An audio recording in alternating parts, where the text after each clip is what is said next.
It's the Opperman Report. Join digital forensic investigator and PI Ed Opperman for an in-depth discussion of conspiracy theories, strategy of New World Order resistance, high-profile court cases in the news, and interviews with expert guests and authors on these topics and more. It's the Opperman Report. And now, here is investigator Ed Opperman.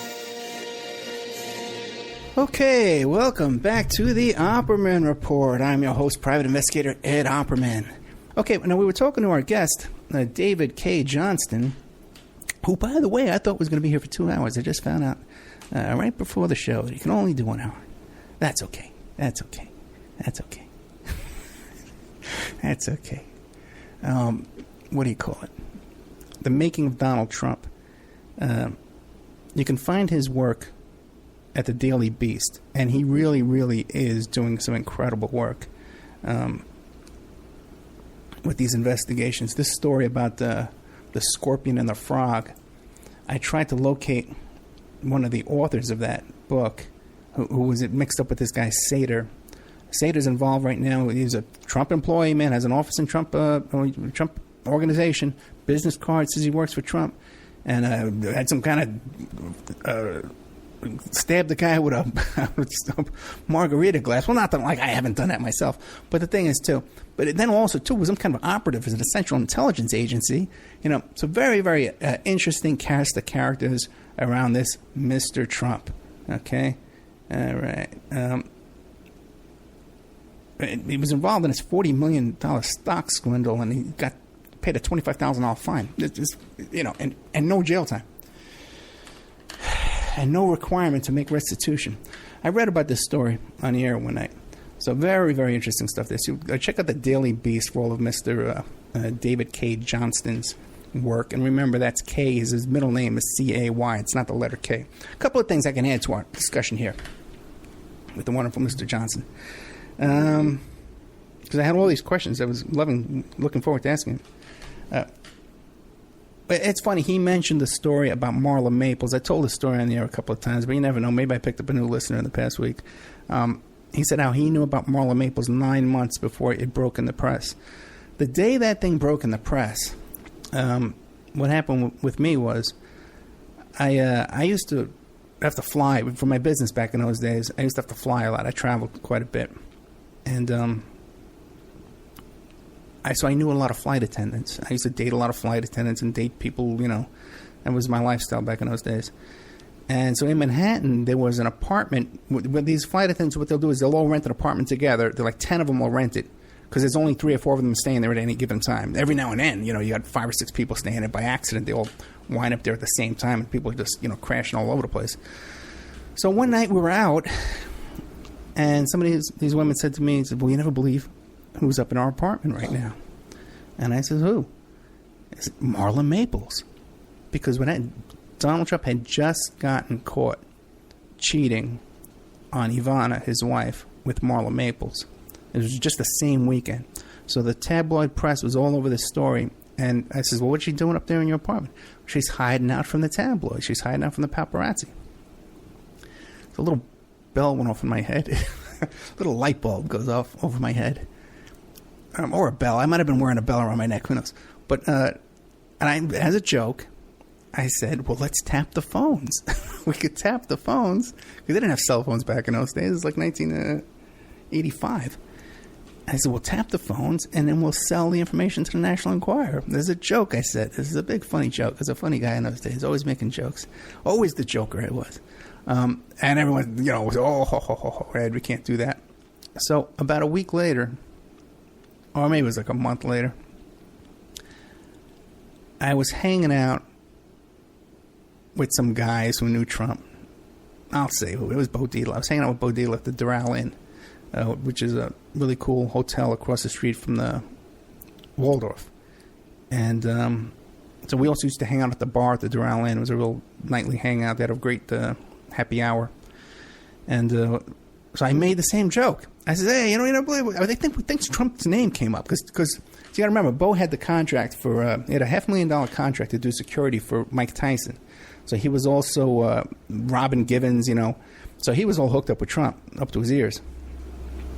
And so I made that joke there again. I said, yeah, I met Marla Maples. She's staying with my friends. We were going to tap the phones. And what I think happened was, I think someone at that little fun bar ran back to Trump and told him. And, put together a little file on me and delivered it to Trump. Because I ran into Trump, again, not even a couple of months after that. I ran into him at the U.S. Open.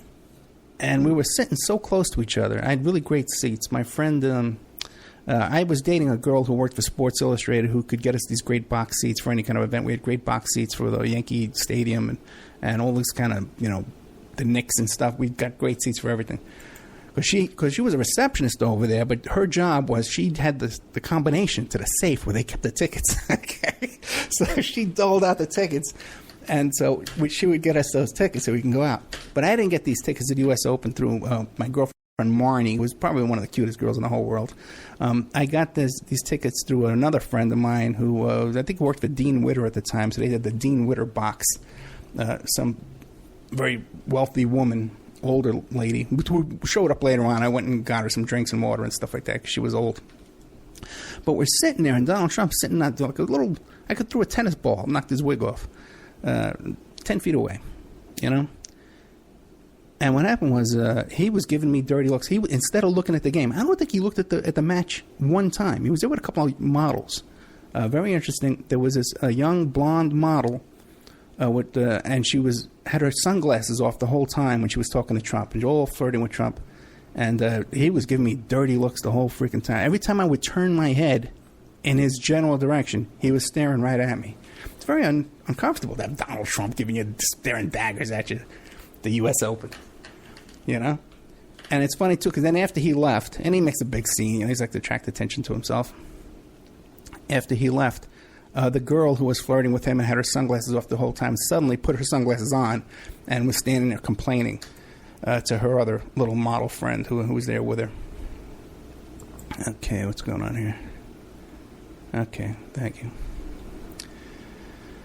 Okay, what else can I share with you in this wonderful Saturday afternoon? No, it's not a wig, but there is a as far as Donald Trump's hair, there is a chapter in Ivana's book about Donald Trump, where she says that he went and got a hair transplant, and he's never denied that.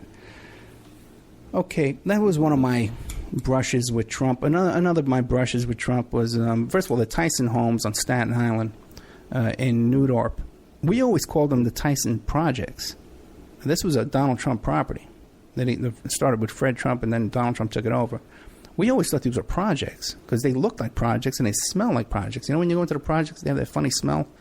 That's what the Tyson Projects were like. And this is where, and New Dorp was a nice neighborhood on Staten Island back in those days. But the Tyson Projects were there. Tyson Homes, actually. And that's where you would go. That's where the drugs were. You could buy drugs there. And that's where they had prostitution out in front. And it was just like a housing project. And if you go online now and you look up the Tyson homes, you can find their rental, they're still in business. You can find their rental website. So Trump, everything has these glorious properties and stuff like that. You own a lot of two-family houses, too, on Staten Island. My friend, too, who when I was telling a story, when I was talking to Ted Rubenstein last night, we were talking about Bob Mayhew. And when I first came here to Las Vegas, the first week I was here, my friend who owned an alarm company, who in fact I think he was president of the Alarm Association for a while back in New York City, and he had moved here to Vegas before I did.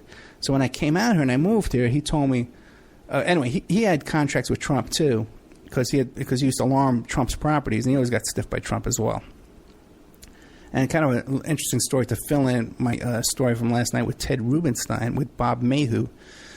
When I came here to Las Vegas, my friend told me, he says, hey, we made some excuse that he needed me to drive him around on errands, And so I was driving him around, and one of the places we went to the house of Bob Mayhew, who was a CIA agent and worked for Howard Hughes, involved in all kinds of shenanigans and funny business.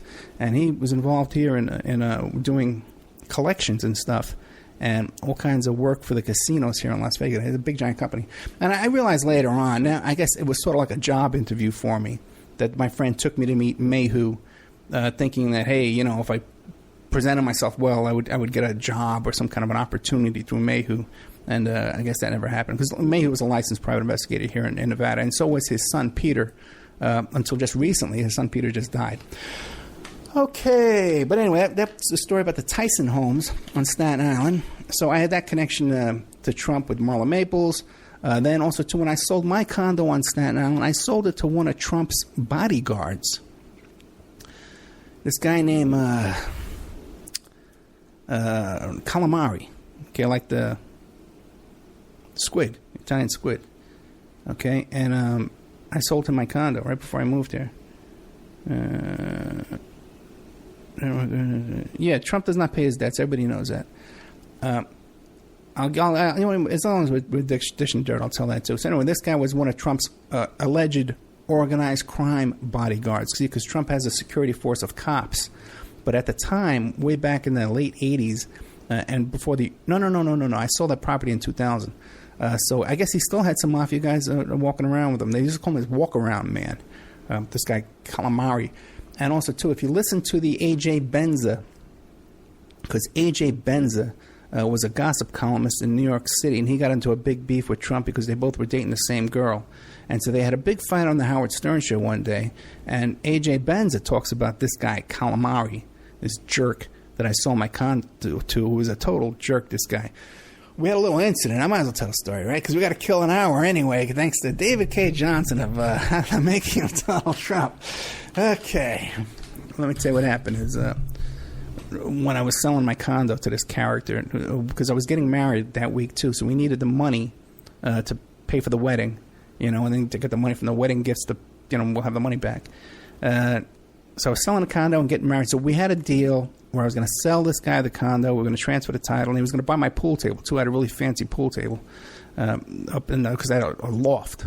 It was 2 floors. My condo was on the top floor, and I had 2 bedrooms and a loft, big giant loft with a pool table. It was beautiful. I would love to live there right now. I live in a hovel now compared to where I lived when I was a kid.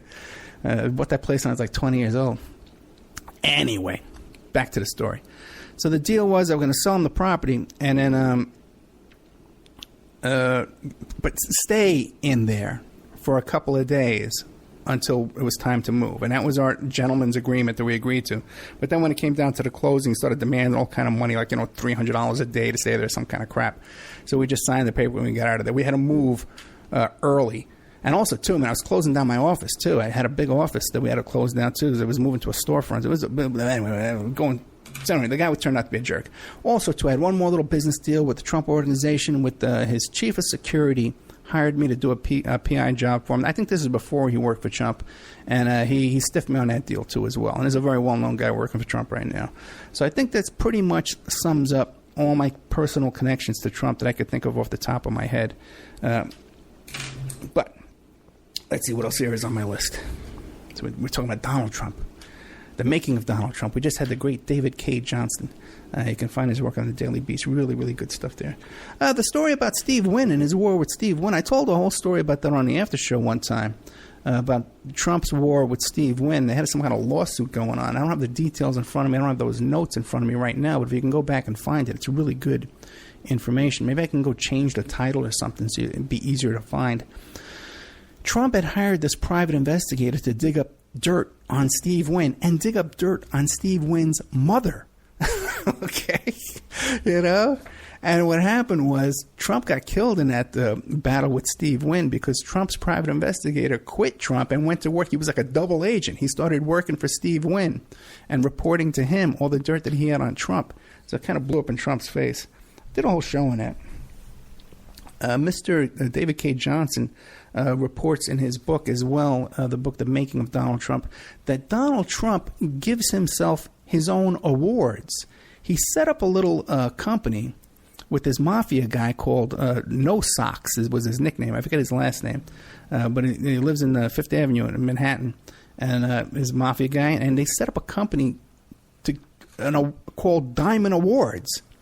So Trump has all these golf courses and stuff like that. And what he does is, and by the way, too, Trump's his name is on the company. He didn't even set up a company under his friend's name. He has an award company under his own name, and then he gives awards to himself, and he puts the plaques on his golf courses and his hotels. We've won 5 diamond awards. We've won 7 diamond awards, 3 years in a row. All this stuff like that. And on the plaque, it says, this plaque is bestowed on you by Donald Trump. He signs the plaque himself. So that's a real funny story that you can find in this book here. The Making of Donald Trump by David Cae Johnston. Okay, what else do I have here in my wonderful notes here? Yeah, I was going to say, Trump University. I wonder if they serve Trump steaks over there in the lunchroom over at the Trump University. Okay, back to Trump's helicopter pilot friend, And, my suspicions is that it would be more along the lines of the Jeffrey Epstein co-defendant lawsuit that Mr. Johnson doesn't like to doesn't interest in. That Trump would be being sued for, raping a 13-year-old girl, and his co-defendant is convicted child molester, Jeffrey Epstein. He said it was his friend of 15 years. They lived next door to each other down there in Palm Beach. There's photographs of them together, him and Prince Andrew, the other one who's been pinned as molesting these little kids. Well, a lot of the victims of Jeffrey Epstein, too. We just found out last night when I was listening to Pierce Redmond, because he had the guy from Gossip Extra, I think it's called, website that's doing a lot of great investigation. They're from Palm Beach, and they do a lot of great work on the Epstein case. A lot of good stuff they're doing down there, a lot more than... But what we found out is a lot of these other girls that were molested by Epstein, because he was molesting 3 girls a day, according to his butler's testimony, that a lot of these other girls also worked at Mar-a-Lago. It's all this time I thought it was just Virginia Roberts. The one who's part of this big federal lawsuit is the one who worked at the folding towels over there in the ladies' locker room at Mar-a-Lago. But what we found out last night was that there's several girls who worked in that locker room that were plucked away from there by Epstein's pimp, Ghislaine Maxwell. By the way, you want to look up... this show I'm talking about by Pierce Redmond, you can find it here on the archives at American Freedom Radio. Okay? And it's very good work. Pierce does great work. And I'm really glad he has a live radio show now. And you can find it here on the archives on American Freedom Radio.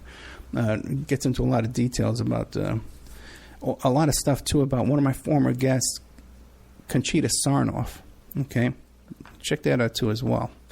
And her interest and connections and all this. Skullduggery, you might call it. Mr. Johnston had talked about Trump's helicopter pilot. And I've told that story a couple of times before. And it's a company that would provide Trump his personal helicopter, but also the helicopter shuttles that went back and forth from Manhattan. I think it was on 33rd Street. The 33rd Street heliport in Manhattan down to Atlantic City. And I've taken that helicopter. I've gone on dates to Atlantic City, and I've taken that helicopter back and forth. Back when I lived, wasn't here doing internet radio. The good old days. And like I said, that place, Ivana's restaurant down there at Trump Plaza, down at the, whatever it was, Trump Hotel, the first one he had down there, that was a beautiful, beautiful restaurant, man. First time I went there, and I went back there a few years later, and it was just a dump. So I've taken that helicopter back and forth a few times, okay? A couple of times I would take a limo down, but then I just want to get back home so fast, we took the helicopter back. It was a shuttle. And I used to gamble a lot, too, so you could work out a deal with them and either get it as a huge discount, but it wasn't very expensive at all. To take that helicopter, even if you want to pay for it. So, interesting story, because now we find out that this guy had connections to the Genovese and Gambino crime families. I got an interesting story for you that I bet you that even Mr. David Cae Johnston is not aware of. One time, there was a guy on Staten Island named Ionello Della Croce, okay? And his lawyer was I forget his name. Barry Slotnick. Okay? And Ionello Della Croce was, I think he was the number 2 guy under Castellano. But he was very, very high-ranking, very powerful guy, very old. And he's the guy, too. There's different movies about him. You see him on the movies and stuff. They don't mention his name. But he's the guy that had the bowling alley inside his house on Staten Island. And he had a son named Armand Della Croce. Now, the thing was, too, when he died, Ionello Della Croce, they used to call him Mr. O'Neill, so that was his nickname.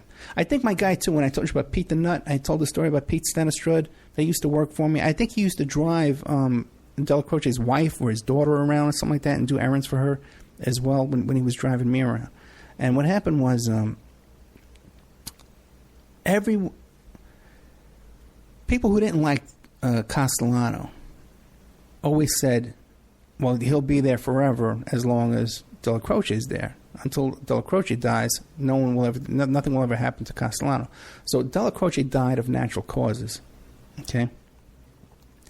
And then shortly after that, Paul Castellano, who was the godfather of Gambino crime family, who lived on Staten Island as well, on Toad Hill, not too far from where my sister lives,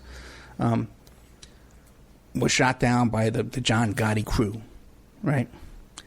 And it was rumored that one of the gunmen who did the shooting that day was Armand Della Croce, Castellano's son. Now, I think that later on, that rumor has been proven false and that he was not, because they got that guy, Campisi, I think his name is, who does the mob updates, has that website with all the mob information, and I think he's ultimately fingered all the guys who did the shooting, too. By the way, too, my show last night, too, real quick, when I was talking to Ted Rubenstein about some John Gotti's driver who got killed as well, and I thought it was DeChico. The reason why I'm familiar with that name, DeChico was another guy that was killed. He was killed by a remote-controlled bomb in his car, and I thought that was the one they were talking about. But it turned out that I was incorrect about that. But the reason why I'm so familiar with that name, DeChico, is because his wife, after he got blown up in that car, his wife moved next door to me in that condo where I lived on Staten Island. She had the place right next to me. After her husband was murdered, she got a settlement and moved there about a year later. Very nice woman. But Armand Della Croce, and what this has to do with Trump, is that it was in the newspapers that he was on one of these Trump helicopter shuttles one day, and he had with him a Mac 11 semi-automatic machine gun. The kind it's the little Mac 11. It's like the little Mac 10. It's the one you'd always see on Miami Vice. It was like a little machine pistol, and he had one of those on the helicopter, and he was waving it around on the helicopter.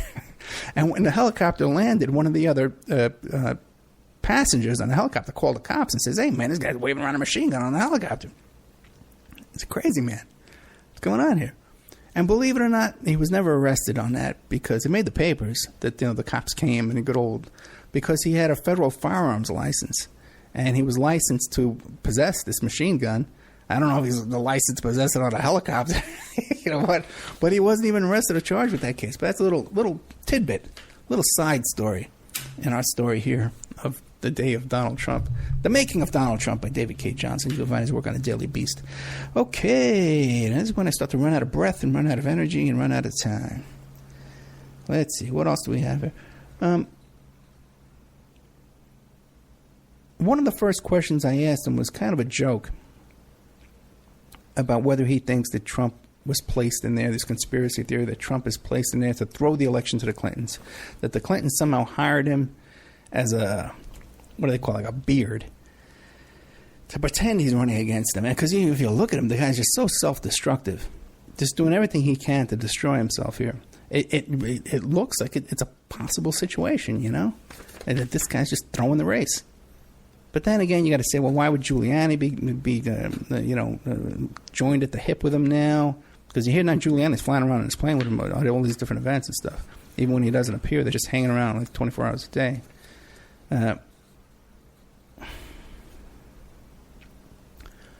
But if you look at Trump, his original campaign manager was Roger Stone. And Roger Stone has done that kind of thing before. He did it with Al Sharpton. Okay? Roger Stone was Al Sharpton's campaign manager when Al Sharpton ran for president. Now, there's a great series of... And I wanted to ask David Cae Johnston about that, but we didn't have time. Did I mention that, we were supposed to have 2 hours? Did I mention that? And then now I'm filling time with no notes? Doing not so bad, not having any notes, right, guys? I'd say so. They should double my salary here at the Optimum Report. I demand a raise, Danny. Okay. Danny's having a heart attack. Oh, no. That Optimum, I can't. Causing more problems for me. I got to get rid of that guy. But the point is that Roger Stone was Al Sharpton's campaign manager, too, and that was to split the Democratic vote. Roger Stone, a staunch Republican, supporting Al Sharpton, there could be no other reason for doing that unless he wanted to split the Democratic vote. Okay. Another thing you might want to know historically, Jesse Jackson. See, Jesse Jackson used to split the Democratic vote, too, and when he lost his race for president, he cut a deal with the Democratic Party where they paid for a plane for him and they got his son a Senate seat for D.C. and stuff like that. So he negotiated with the Democratic Party like a little nice golden parachute, promising not to run again and split the vote if they would give him all these kind of payoffs. So Al Sharpton seems to have gotten a different kind of deal. As you know, Al Sharpton had a history of working for the FBI and being an FBI informant. And much more than an FBI informant, he worked undercover for the FBI, creating cases for the FBI. Again, against a lot of these same guys that Trump seems to be buddies with. And Al Sharpton, his girlfriend, had a place at Trump Tower in New York. In Trump Tower, where all this, the drama takes place here in this campaign. And that's one of the apartments, too, I believe. I'd have to go back and double check. It's not in my notes because I don't have notes for the show. Is that... that red phone was in the girlfriend's house there in Trump Tower. Al Sharpton had a red phone, okay, that when he picked it up, the FBI was on the other line listening to all his conversations and all his phone calls. He had a special phone just for the FBI. This is how deep this guy was working for the FBI. He was creating cases. He was wiretapping people, walking around and wiretapping people, not to get out of a case. See, a lot of people think it's because he was doing some kind of drug deal. He's wearing a cowboy hat, and he was negotiating his drug deal, and they caught him on that, and then he went to work for the FBI. Now, I don't have my notes in front of me, and I can't remember why, but when I really did the research on this, I did a whole show about Al Sharpton one night, just by myself, where I just did a report for you. I concluded that he had to be working for the FBI before that drug deal, that undercover DEA videotape sting on Al Sharpton. He had to be. Okay? And I'm convinced of that. Also, there's a great series of articles in the Village Voice about Al Sharpton working for the GOP. Okay? And if you really want to understand Al Sharpton and his connections with Roger Stone, you got to look at all that stuff. But now, what's Al Sharpton's relationship with Donald Trump? What could it be? Why are they so chummy? Go to Google Images, Trump and Sharpton. They're hooked. They're joined at the hip too, and they're getting along great. You can see their pictures. They're getting along like buddies. I think they're involved in some promotions together too. And Sharpton was always involved too in ticket scalping scams and stuff like that. We had that woman on, I forget her name right now, the one who was raped by the Godfather of Soul, James Brown. And she has a lot of first-hand information about Al Sharpton. She's still having problems with Al Sharpton to this day. Now, a lot of people who just hear me for the first time, haven't heard my show before. I come from New York City, and I was an activist when I was a teenager in New York City, and with the Yippies, but also, too, with all kinds of different leftist organizations back in New York in those days. And one of the groups we would have to coordinate with for marches and protests and stuff like that was the Action Network, whatever is CAN it was called. I forget what it's called. Al Sharpton's organization. So I had met Al Sharpton many times.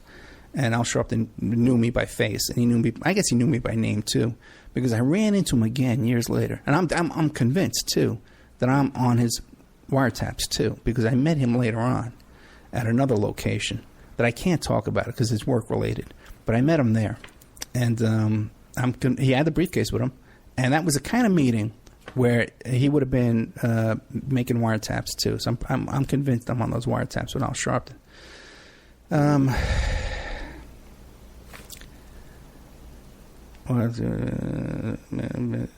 Oh yeah, okay. Just funny. I read a question about Trump not paying his debts, and it reminded me about Al Sharpton not paying his debts.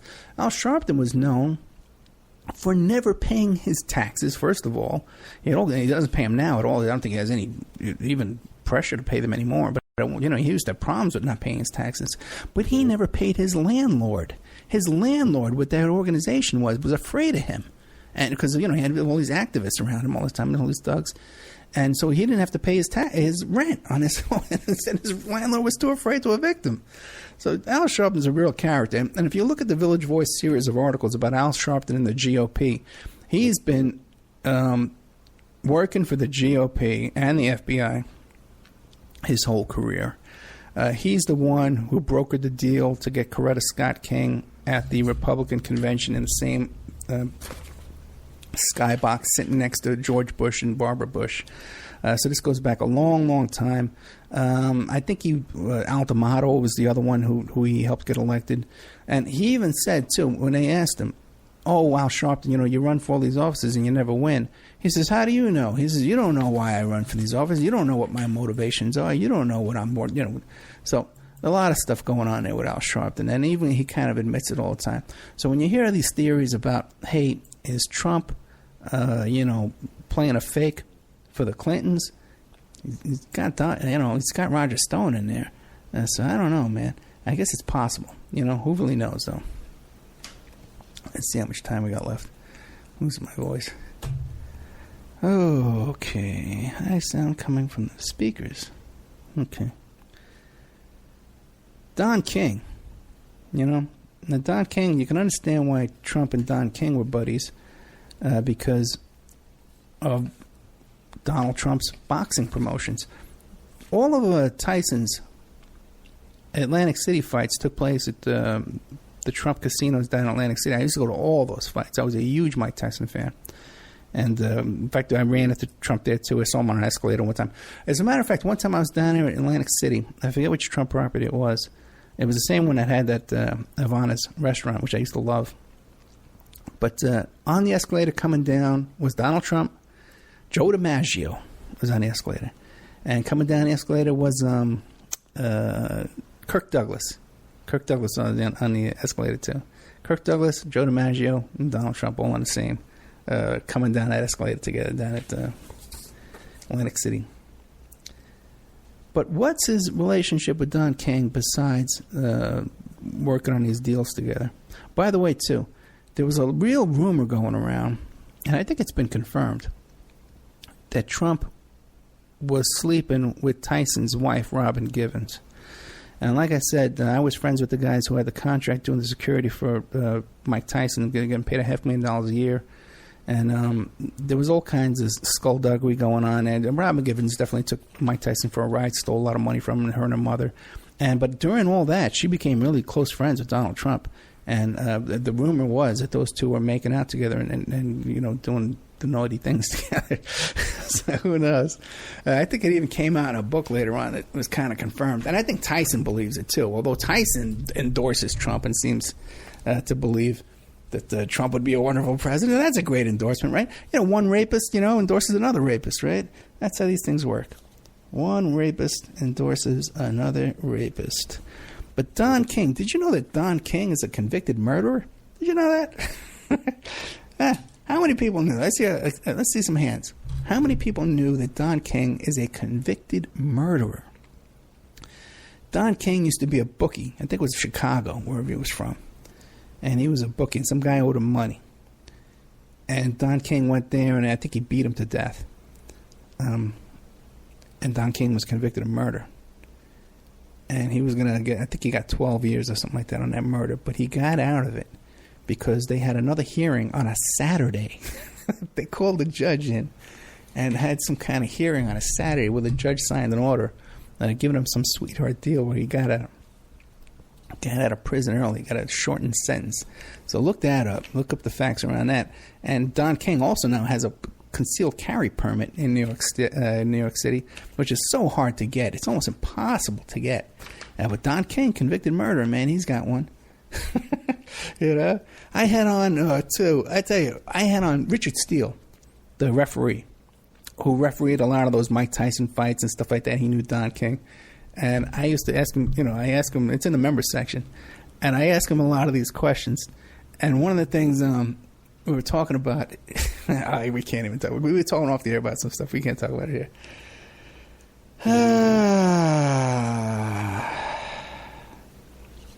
I'm really running out. Let's see. Oh, yeah, here's one. Question I was going to ask. I'm going to have to really stretch this out. Make this portion really take some time. Is in that documentary by Libby. Again, I interviewed this woman named Libby, as her first name, and she's in the in my member section. She did a movie about Trump. It was silenced for like 20, 30 years, and there's a lot of great stuff in that movie. There's news coverage of Donald Trump, because one of the things he did was back in the early 80s, I guess it was, when he was just becoming a face in New York City news. This is after Woolman Rink, where he was such a hero. Because, he's going to build Woolman Rink for $10 million, and, he's going to save this, and he's going to get it done before budget, and he tried to make it sound like he did it for free. But he got $10 million, but a lot of the contractors that worked for him never got paid. Because he told them, oh, no, we're doing this pro bono. And so they did the work and they didn't get paid. But he did get paid. I think the next time he made a face for himself in the New York City news was when he owned these apartment buildings that were they were going from rental to co-op. He wanted to turn these apartments to co-ops so he could sell each individual apartment. And back in New York City at the time, they were making a killing, okay? Because if they owned a building, let's say it was worth, $500,000, the whole building was worth $500,000. They could sell 20 apartments in that building for $100,000 each. So, a $500,000 dollar building was suddenly worth $2 million by going turning them to condos or into co-ops. So Trump was trying to do that. But what happened was in New York City is when they had elderly people that were in there under rent control, you couldn't get them out to do this. So Trump was trying to convert one of these buildings. And he was turning off the power, and he wasn't collecting the trash. So there was trash in the hallways, and people didn't have electricity. He was turning off the water. And they came and complained to him. And the news media says, hey, what's going on? You're trying to force his tenants out? And he goes, oh, no, I'm not. As a matter of fact, what I'm thinking of doing here is I'm going to make a homeless shelter into this building here. I'm going to invite homeless people to fill these apartments here. So, saying that to intimidate and threaten the tenants that were living there, that now suddenly there would be homeless junkies and stuff living in their hallways and in these empty apartment buildings, as Trump using as a tool to get them out of their apartments. Now, this is an issue that's kind of sensitive to me, because this is something that happened to my grandmother. My grandmother had rented an apartment on 86th Street in Manhattan.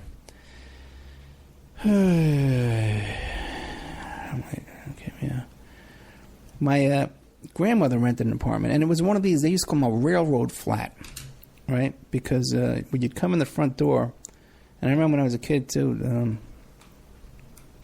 their bathtub was in the kitchen, and it had like a lid that you can put over it. And I always wanted, I think I took a bath in there one time. They let me take a bath in there. And you had to heat the water up on the stove. Okay. And in this tub, I think I took one bath in this bathtub. But it was a railroad flat, they called it, because you walked in the front door and you had to walk. There was no hallway. You walked through first the living room, then you walked through the first bedroom, you walked through the second bedroom and the third bedroom. You had to walk right through to get to the last bedroom. There's no other way to get around there. So, and the landlord wanted to do that thing. They were turning it co-op or condo. They wanted to get my grandmother out of there. And they did a lot of harassment on her, too. So I'm kind of sensitive to the kind of issue about these. So that was one of the things in this documentary by Libby. And you could find her, my interview with her in the Opperman Report member section at oppermanreport.com. By the way, you'll find a copy of David's book there, too, in the Opperman Report bookstore. In Libby's documentary, she talks about a very interesting incident. And I remember watching this on the news, too, but I didn't think anything of it at the time. There was a helicopter crash of roughly four around, Trump's top executives that worked for him all died in a helicopter crash one day. Now, looking back on Trump's life and his association with these organized crime figures, you wonder, and the fact that this helicopter company was a mob-run helicopter company, who knows what really happened there. But the reason why it made it into the documentary is because when this helicopter first crashed, Trump made this big deal of, these my employees here, they were like family to me. They were part of the Trump family. We love them. And then a couple of months later, when he was in, one of his businesses was going and was failing, he blamed it on those people that had died in the helicopter crash. He says, it was mismanagement by those former employees of mine who ran my company into the ground. That's Donald Trump for you, man. Wonderful guy. Wonderful guy. Wonderful guy. They had him on the news. He visited Louisiana there with a truck, an 18-wheeler. He brought it down there to donate to the poor flood victims. What does he bring in that truck? Play-Doh. He brings a bunch of toys to donate to flood victims. Because when you've been flooded out, you feel like playing with Play-Doh. That's what you want to do. And there was also, too, some watercolor paints, a little paint kit, like a toy paint kit you'd give to kids. Unbelievable, this guy. And then they show him unloading the truck. He's unloaded for 49 seconds, and then he gets back in his... the guy owns a helicopter. He's hooked up with this helicopter. He's got helicopters. He can't say, hey, man, I'll loan you guys some helicopters that will go rescue people off their roofs. Can't do that? Why not? For a couple of days? Give me a break. Got a question from the chat room. Ed, what do you think about his kids? Maybe you can talk about them for a while, if you know anything. Huh? Okay. That's the question. That's exactly how it's written. I want all questions in proper form from now on, just like Jeopardy. Okay, pretend we're on Jeopardy here. If you're going to ask me a question, do it correctly. I do know some stuff about Trump's kids. Okay? First of all, that Donald Jr. looks like he's got dropped on his head as a baby, you might want to say. But one thing I find interesting about the Trump clan is that they're all buddies with Jeffrey Epstein. The whole family. I'm nice. The whole family is friends with Jeffrey Epstein. All of their phone numbers were found in Jeffrey Epstein's little black book. Ivanka? Her number. Why does Jeffrey Epstein need to have phone conversations with Ivanka? What are they talking about? The two sons, the ones who like to go on those hunting trips, those safaris, and kill big animals in Africa. They're in there. And also, too, Ivana Trump, Trump's ex-wife, is in Jeffrey Epstein's phone book. It just makes you wonder, why is he carrying their phone numbers on in his personal phone book in his pocket? Okay, you got people, you have 100 people's phone number in your computer, your Rolodex or something like that. But that little phone book you carry around in your pocket, what do you got, Ivana and Ivanka? What's your connection to them? Another kind of creepy thing I found out about Trump is when Ivana got remarried to her new husband, she did it at Mar-a-Lago, and Trump was there at the wedding on his property, and he made it all about himself too. Like, he made a speech at the wedding. What kind of weird control freak this guy is.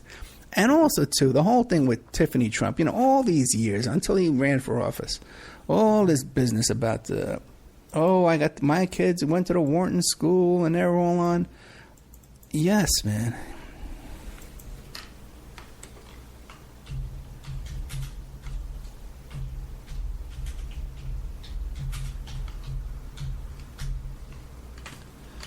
Okay.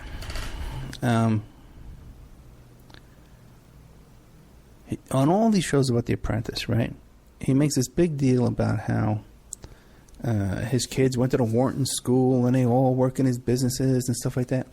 The one you wouldn't even think this kid existed is Tiffany Trump. Because until this election, right? And she spoke at the convention. You can tell she's not, hasn't had the same upbringing as the Trump sycophants of his family there. You never heard of Tiffany Trump. And the word it was because Tiffany Trump and her father had no relationship. She was raised by Marla Maples. Okay? See, Marla Maples was his second wife. All right? He was married to Ivana. He cheated on her with a million women, but he got caught cheating with Marla Maples. Wound up marrying Marla Maples. Marla Maples had Tiffany Trump and raised Tiffany Trump in California. I think Marla Maples is going to be on the next Dancing with the Stars, too. That's not a joke. She really is. So Trump lived in New York. Tiffany Trump was raised in California. How often could he have seen her when she was being raised? His daughter, flesh and blood, And it didn't appear that they had any kind of a relationship. The reason why Marla Maples and Trump got divorced is because I think it was in the Hamptons, or it might have been down there in Palm Beach and where Mar-a-Lago was, is that she was having all these kind of affairs with her bodyguards and stuff like that, the men that were driving her around. And she got caught one time having sex on the beach. This is the story, the rumor, that she got caught having sex on the beach with her driver, and they almost got arrested, but that it was all squashed and put on. So these two were kind of banished away to California. Goodbye. They don't want to talk to you anymore. They're gone. That's the story of Marla Maples. And then there's, was it Melankia, Natasha, whoever she is, this new one, the one he has now. He met her when she was modeling for Trump Modeling Agency. Okay? And that's very interesting. That's a whole interesting topic here that I wish Mr. David Cae Johnston would get into. Because I think this is important stuff, Now, Donald Trump, even one of the debates, he says, I know more about HB1 visas than anybody else. I'm an expert on them, and we're going to build a wall and keep these people out of here. He met Melania Trump because she was modeling for Trump Modeling Agency. Yep, Trump owns a modeling agency. Okay? And he's married to one of the models that used to work for him. So we know for an absolute fact, you can testify in court that he has no problem creeping on these girls that are working for him at the modeling agency because he married one, right? Right? We all agreed on that. If you go to the Trump Modeling Agency website, it talks about how they want models from all over the world come and audition for the Trump Modeling Agency. Models as young as 12 years old. Now, you remember I told you about the HB1 visas. In all of his business practices that he's ever practiced in his life, he has used HB1 visas 1,000 times. Now, you just heard our friend there, Mr. David Cae Johnston, talking about these Irish workers that helped build Trump Tower because Trump had to bring them. That was a long time ago, guys. That was a long time ago. So in all of his work history, he's only imported 1,000 workers using HB1 visas. Now you got to figure some of these people had to be like computer techs and stuff like that. You need them, right? You bring them in. Out of that 1,000, 250 of those HB1 visa applications were for Trump Modeling Agency. That he had to import 250 little girls for his modeling agency. That we know for as young as 12. That we know for a fact he has no problem creeping on the models because he married one. That's a fact.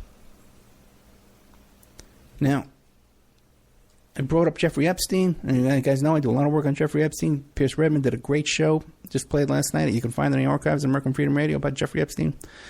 Jeffrey Epstein had a friend named Jean-Luc Brunel, who was a modeling scout. You can look him up. This guy has a notorious past, again, creeping on the models.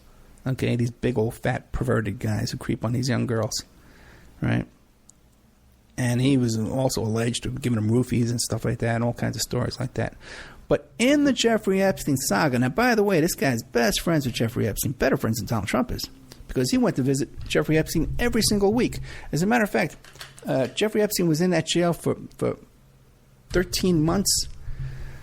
So I don't know how many weeks that turns out to be, but I did the math one time, and Brunel had visited Epstein in the visitor log more times than there were days that Epstein was in that jail. So it meant that a couple of times he had to visit him twice a day. I had to go there and visit him twice. If you've ever gone to visit somebody in a jail, I've done it plenty of times. It's a hassle. Okay, you got to wait. I'm sure they didn't have to wait. They probably had limousine take them right in there, go to the front of the line.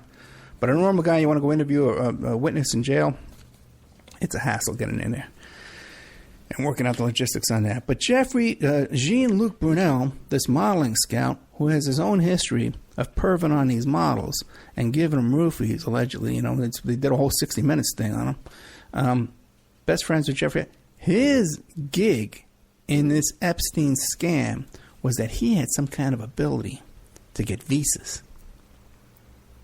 to get these little girls in through visas, And there was a story that, that he got a little girl 12 years old, sold him to Epstein. Then he brought in a plane load of French teenagers, right, for a birthday party for Epstein and sent them back the next day. He's got these visas and plucking these little girls from other countries and bringing them into the United States. HB1 visas. That Donald Trump said out of his own mouth, I am an expert. I know more about HB1 visas than anybody else.